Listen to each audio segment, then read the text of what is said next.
All right, welcome viewers to today's now streaming show. Today, Thursday, the 21st of September 2023. Like I said, is now streaming show. I am Charles Philip Wakolam, your anchor. And today is a special one because we are going to be bringing back sports to the show. Okay, I'm not doing this alone. I have with me in the studio Ebuka Ike to co-anchor with me today. Good morning, Ebuka. Good morning, Charles. So thank you for having me again, and it's beautiful and it's so wonderful to grace your stream once more again. So we have a public affairs analyst in the studio, Godwin Ujiri. Welcome, sir. Thank you. Yes, good to have you on the show today. And like I said, we are going to be doing more of sports today. Look at the sports world, what's happened. Look at some of the leagues around the world. We'll look at Nigeria as well. And also we'll look at some of the matches played 2 days ago and yesterday in the Champions League. And to be analyzing sports with us, we have sports journalist online, Mr. Lawale Ayeni Wale. Good to have you join us. Now, right now, it is a now streaming sports special, and we'll be looking at some stories from the world of sports. Some fans are jubilating, while some are not so happy. And when I reel out some of this, Wale will be reacting to some of them. Wale, good to have you join us once again, by the way. And I want to mention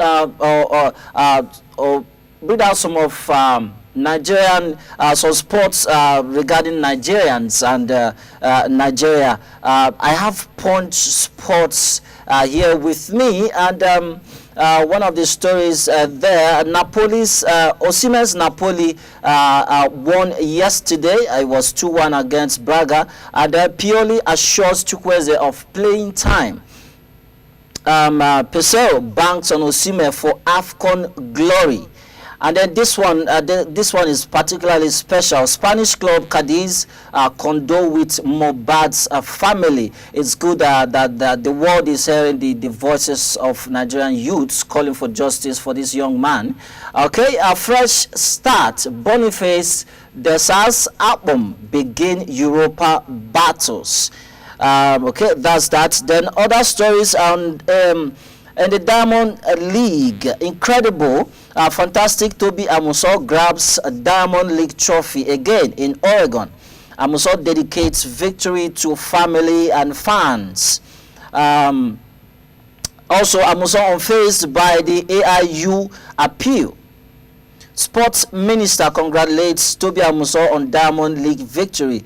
Sports Minister also congratulates Ese Brume for podium finish at the Diamond League.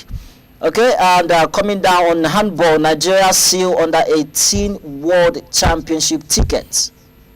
Oboro eyes Olympic slot in Serbia, and World Drum set for Super Falcons contract extension. 2024 WAFCON Super Falcons have a complete squad, says coach Nick Yu. Okay, Nigeria prodigy Imade makes waves in Spanish women's football. What I think about Osimhen staying at Napoli, that's from Pesero, the Nigerian coach. Okay, Awoni, first assassin smashing Premier League records. Terry Murphy makes a League One team. Boniface sets new Bundesliga record. And finally, Onuachu plays down injury fears after debut goal. Wale, do you want to react to maybe some of these stories? Oh, okay. Good morning. Thank you for having me. First of all, I want to react can Wale hear us? Story, because we know that we saw our exploit during just the last Diamond League. How she actually ensure that she gets to retain her title for the third term. in a row. And when you look at, congratulations, coming from the sports minister at this point in time, they say success has so many fathers, but failures hardly, get to have a period. But at this point in time, we saw when she was being, dragged in court by, the World Integrity Unit, talking about, out of, competition test. Then we didn't get to see, the sport, ministry coming to rally around her. But when she comes to actually get to win, titles, and that is when we see them, coming, to run, after, and for them to actually show, that they're actually congratulating her. It's just so sad at this point in time for we getting to support our own despite the time of when they are struggling. But at this point in time, I want to say it's a good one for Toby Amuson, and she has actually stated that she would definitely get to prove that she didn't actually miss that test, that she did it, and that the case is still in the court of supervision of sport that's talking about CAS. Any moment from now, we should get to hear the concluding judgment concerning that particular case. Then when you look at the other stories, Nigerian players are doing very, very well at this point in time abroad.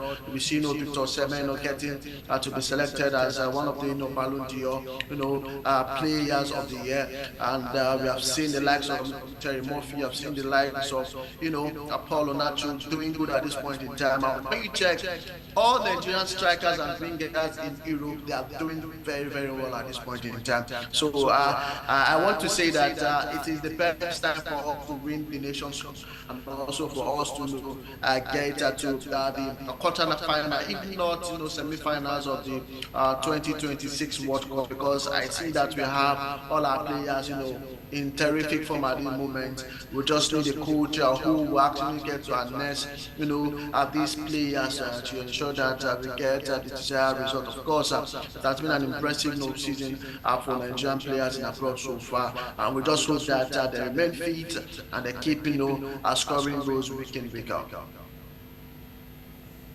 All right, Wally, I don't know if you can hear me, and if you can hear me, I want you to make some comments about Nigerians' participation in handball. You just you just talked about the Diamond League and some of our boys doing well in the international fronts. But you did not make mention of, you didn't say anything about Nigerian Handball Federation. It says Nigerian seals under 18 World Cup Championship tickets. So please, what do you have to say about these girls? Of course, we know that the Nigerian Handball Federation has been doing a lot good job when it comes to the handball in the country. We've seen them, as one of the few federations who get to, organize, leagues. When you talk about, grassroots development, you agree with me that Nigerian, handball Federation has been one of those federations, getting to ensure that we get to discover young talent, and this has actually paid off. Getting to seal the, under 18 World Cup, championship ticket on the Grand Slam. I feel this is like a welcome development to, other sporting federations. We know that the likes of Volleyball Federation has been doing that. Football also has been doing that. So we want to see, other federations like basketball, like rugby, getting to go all the way and, secure tickets to play at the world biggest stage. Of course, getting, to seal this World Cup ticket, we actually get to showcase more of the talents that we have in handball. Of course, so many, scouts and so many clubs will be coming into the World Cup to see if they can able to, poach one or two, players, to make up their squad. So I feel at this point in time, for Nigeria getting to see the World Cup ticket is a good one. It actually boosts the confidence of the players and also boosts, the confidence of the federation, and also we can get to see, sponsors, getting to support, these, particular sets of players for them to actually, get to show the stuff they are made of when it comes to the world biggest stage. All right, thank you very much. Let's go to the big one now. Yesterday and the day before, we had the match day 1 and match day 2 of the UEFA Champions League. What's your reaction?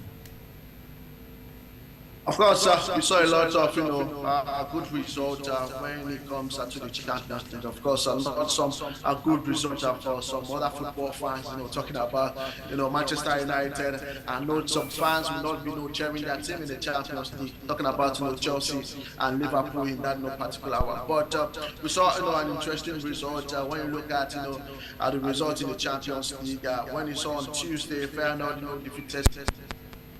That was surprising because I felt in that particular match that Celtic would win, but don't forget Celtic, they were down with 2 men in that particular game. They ended that particular game with 9 men, so it shows that they didn't actually have what it takes to win that particular match. Lazio and Atletico Madrid, we saw that 94 minutes go by, the goalkeeper of Lazio getting to equalize at the dying minute of that particular game. It shows that the Champions League never say never. It is the game of 90 minutes, and you must actually get to sit on your seat before the final whistle, because if you get to the final whistle, you may get to miss out on some important actions of the Champions League. We saw AC Milan getting to draw against Newcastle. I actually don't predict that game will get to end in a draw, because we know that some proceedings leading to the start of that particular game where some Newcastle fans were actually attacked in Italy. So I definitely know that Newcastle, this will be the first time in 20 years them getting to return to the Champions League stage. They want to actually approve the stuff they are made of, which we get to see them in the English Premiership, and we saw the stuff they are made of, getting to hold former champions of the Champions League, talking about AC Milan with a barring door right there at the San Siro Stadium. We all agree that that particular group is the group of death. Don't forget, it's certain PSG and the certain Borussia Dortmund are in that particular group. We saw how PSG defeated Borussia Dortmund at 2-0 right there in France, and we thought that Borussia Dortmund will actually have a say in that particular match, but they didn't have a say. Then we saw the likes of young boys getting to lose 3-1 to RB Leipzig in that particular game. It was a very fantastic game. We saw Manchester City coming from a 1-goal down to win that particular game right there at the Etihad Stadium. We getting to see a lot of mouth-watering clash. We didn't expect that to happen. We thought Manchester City were just going to run one-way traffic, but we saw a certain base from Joe Alvarez ensuring that Man City get to win that one, starting that campaign on a winning note. Shakhtar Donetsk lost against Porto. I saw that coming as well, because we know that when you look at the history books, Porto has been one of those teams getting to beat Shakhtar Donetsk in the previous season. So by and large, it's a good start of the tournament. We see Barcelona getting to win that a 5-1, 5-0, about an impressive start for Xavi in the Champions League. And also when you look at the Tuesdays, the Wednesday matches, starting with Galatasaray or Copenhagen, we saw how Galatasaray came back from a 2-0 down to win that particular game, 9 minutes of that particular game, to actually draw that particular game, 9 minutes 2-2. Now we saw exactly Real Madrid, who gets that to beat 1-0 against Union Berlin. Surprisingly, Union Berlin, this will be their first time they'll be playing in the Champions League, and they actually get to hold their own, and they actually lost that game 9 minutes, courtesy of Jude Bellingham in that particular one. They also scored a fantastic goal, for Real Madrid. And when you look at Arsenal versus PSV, Arsenal getting to return to the Champions League after 6 years, getting to win 4-0. It is not a dramatic finish. It is a wonderful game for Mikel Arteta, and also getting to see some of the fans cheering their team to victory. And when you look at the game between Sevilla and Lille, Sevilla had to draw that particular match. We talked about Napoli, of course, coming down from 1-0 to win that game 2-2 at the stroke of 9 minutes. It was a fantastic game. And when you look at Sociedad versus Inter Milan, a 1-1 draw. Benfica against Salzburg, of course, it was a 2-0 in favor of Salzburg, and that was just at the rundown. But when you look at Manchester United against Bayern Munich, Of course, it was a 4-3 in favor of Bayern Munich, but we saw how Manchester United, how they actually get to play well in that particular game. But of course, we saw how Onana get to miss at some his footing at some point, at which ensured that Bayern Munich actually get to win that particular game yesterday. You said Napoli drew 2-2, but Napoli actually won their match because at the dying minute, Braga equalized but had an own goal. So it ended 2-1 in favor of Napoli. But we have player nominations for Player of the Week. Let's get your assessment. Jude Bellingham of Real Madrid leaving it very late to win for Real Madrid, and Joao Felix of Barcelona, he's on loan to Barcelona from Atletico Madrid. We're moving from languishing in the bench of Atletico to having a brace for Barcelona. Then we have Martin Odegaard of Arsenal. Then from Porto we have Galeno. Let's have your assessment. Who do you think will come on tops of this the nomination? Of course, we should see Joe Felix in that particular one, getting to take that one, because we saw him scoring a brace, and it was a fantastic one from him, for Barcelona, and Odegaard also made an impressive performance for Arsenal, but we actually saw the likes of Jude Bellingham getting to score his first Champions League goal for Real Madrid. So I feel at this point in time we should actually give it to Joe Felix for actually scoring brace in that particular game. Hey. Alright, so back here in the studio, Mr. Godwin. I guess you've seen the score lines for the first match they won on the Champions League. I know you're itching to say something about Man U and Arsenal. Well, I think it's a good one for Arsenal coming back after 8 years with a sounding victory, and Man U not having it easy there. But I think they had a good match, even for some lapses. And Onana saying replacing De Gea is not easy. Yes. So yeah, definitely for Arsenal, which happens to be my team. It's indeed a fantastic, it's indeed a fantastic comeback after 8 years of missing in action in the Champions League, and here we are performing absolutely brilliant. 8 minutes into the first half, you all saw what Saka did. It was awesome, and I think if Arsenal is to maintain this tempo, I think this is just the least they would come. Any other team, be it Chelsea, be it whosoever that we would be coming after, they would get it hot. Why do you have to mention Chelsea? Chelsea not having it very well this beginning of season, injuries and all of that. Okay, Ebka, give us some of the results. Let's just have them, the results of the Champions League. All right, so Wale has done that already, but let me just refresh from what he has said. Milan ended a goalless with Newcastle. Young Boys lost against Leipzig 3-1. Barcelona dealt with Antwerp with 5-0, and Man City did win their match 3-1. Paris Saint-Germain won Dortmund with 2-0. Shakhtar Donetsk lost to Porto at home 3-1. Real Madrid also won their first match against Union 1-0. Arsenal, the big game, because of our analyst here, Arsenal won their first Champions League game after 8 years, 4-0 against PSG. And then Bayern escaped Manchester United with a 4-3 win. Benfica lost to Salzburg 2-0, and Sevilla drew against Lens 1-1. Real Sociedad against Inter Milan 1-1.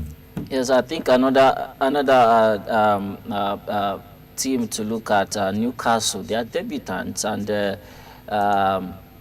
they didn't find it or found it funny. They didn't find it funny with against Milan in San Siro, but I think it's a good one, holding Milan to a goalless draw. Yes, and Barcelona is another team. They gave Antwerp 5-0, and I would say the boys ran riot right there. And like Wale said earlier, he said, the Barcelona boys. Yes, they came out really prepared. Yes, and like what Wale said earlier, a good one for Man City. You know, coming from a goal down at the Etihad to win 3-0. PSG Dortmund was another strong match, but PSG came out tops 2-0 at home. And I'm looking for some other stories. Okay, for Europa League fixtures, Wally, I'm going to read some of the fixtures and maybe you give us your prediction. Europa League fixtures, we have Bayer Leverkusen against Haken, then Lask against Liverpool. We have Panathinaikos against Villarreal, Karabakh against Molde, Rennes versus Maccabi Haifa. We have Servette versus Prague, Sherry versus Roma, Union versus Toulouse, Ajax versus Marseille, Atalanta and Raco, Brighton against Athens, Olympiacos Freiburg, Rangers Betis, and then we also have Prague again versus Aris, Storm Graz versus Sporting, then West Ham versus Baka Topola. What's your prediction for some of the matches slated for Europa League? No, I think West Ham against Freiburg. Of course, it's great. Of course, yeah, it's going to be, much watching actions in the Europa League because we know that they have quality of play in that particular league. And when you look at, for me, when you look at the fixtures of today, the standout, game will be the game between Ajax versus Marseille, Olympic Marseille. We know how, when it comes to European football, we know the pedigree that those two teams, had. And when you look at Marseille, Olympic Marseille, they have the likes of, good players in their mix, and Ajax also. And when you look at Brighton, getting to play in the European League for the first time, they want to actually make a statement, and all we're playing in their own fans. So, but before the Brighton game, I actually predict a 2-2 draw for Marseille game, and Brighton will be playing Athens in that particular one. So, a Greek side, no doubt about it. Them also, they're very, very good. They're well experienced when it comes to European football. Of course, but Brighton, when you look at their form at this point in time, they've been terrific in the league. Getting to beat Manchester United in the last game of the Premier League. So they'll be going into this particular game, with a certain confidence behind them. And when you look at in that particular game, I predicted a 3-2 winner for Brighton. Then when you look at Rangers and Real Betis, of course, it's another interesting game to actually look out for. But Rangers should go all the way to win this particular game. And when you look at last class against Liverpool playing away, but we know of Liverpool when it comes up to the European competition. They are very, very good. Of course, Liverpool should get to win this particular game. It is about Jurgen Klopp might just want to register some of his key players because of the weekend Premier League engagement.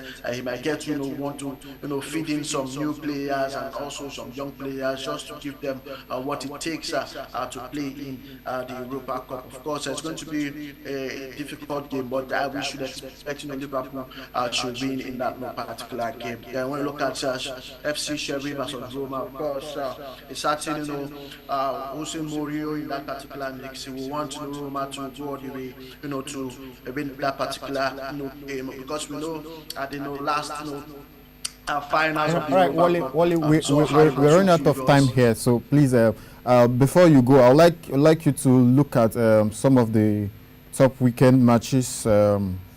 Let's take for instance the EPL, English Premier League, and the likes of Arsenal. Will Arsenal repeat the same thing they did in the Champions League against PSV? They are against Tottenham on Sunday, and then Burnley against Manchester United. That's just the two picks. It's Man U going to fall again the way they did against the Bayerns. Even the previous. It is actually not possible at this point in time because Man U, they are down at this point, and don't forget, Burnley actually drew their last game to Nottingham Forest. They're actually leading that particular game 1-0 before Nottingham Forest actually equalized through Orson Odio in that particular game at the tail end of the match. So they have this confidence going in when they get to play against Manchester United. Of course, it's a big North London derby on Sunday where Arsenal will be playing Tottenham. I will be in the stadium for that particular game. Of course, Arsenal will want to continue their performance in the Champions League and also in the Premier League. Of course, we know that both Arsenal and Tottenham are yet to lose in this oncurrent Premier League season. So it's going to be a match watching encounter. I expect a photo finish in that particular game, but due to the fact that Arsenal will be playing in front of their own fans, the fans will just be doing the magic for Arsenal. And when you look at the level of fitness of the team right now, and they have a lot of players who are currently fit and who are in top form, we should expect a match watching action in that particular game. But Arsenal at the end of the day should get to win that particular match. Yeni, all the way from UK, joining us online. It's been a pleasure speaking with you. Thank you very much. Okay, just before we go, some other stories here. Empoli sacks Zanetti after 7-0 thrashing, and most Spanish women footballers rejoin squad after deal. Hermoso accuses Spanish Federation of bid to intimidate players. The Spanish Federation, as when it comes to the female football, have been having issues since after a World Cup win, especially with the World Cup keys. Okay, but we don't have time to talk about that. Thank you very much, our guest, Mr. Godwin Ujiri. Thank you for joining. Thank you for having me. All right, we've got last words before we go. Nothing really. So I just want to say that I wish Arsenal well. I wish Arsenal well. I would love to see them performing very well in the Champions League, and wishing most especially the coach Mikel Arteta, because he has delivered. The initial contract was to bring Arsenal to the Champions League, Yes. and he is in the Champions League, and he's doing very well. And you're not wishing Liverpool well. Let's not talk about that. All right, then. Thank you so much for having us today. Yes, thank you, viewers, and thank you everyone. Thank you, viewers, for joining the show today. The sports special makes a return next week, Thursday. But now streaming makes a return tomorrow. Please join us same time, same station. I am Charles Philip Wakalam. Bye.